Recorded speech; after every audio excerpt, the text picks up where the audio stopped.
Paying for Google Ads involves setting up a payment method and managing your billing settings within the Google Ads platform.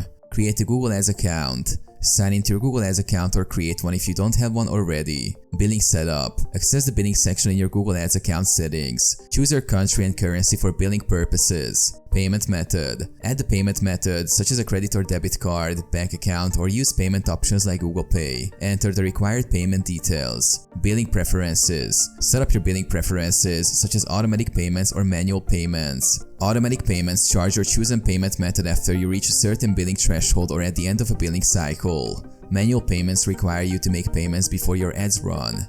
Campaign budget. Set a daily or monthly budget for your campaigns. Google Ads will optimize your spending based on this budget. Campaign launch. Create your ad campaigns, set targeting and keywords, and launch them. Monitor spending. Regularly monitor your ad performance and spending within the Google Ads dashboard to ensure it aligns with your budget and objectives.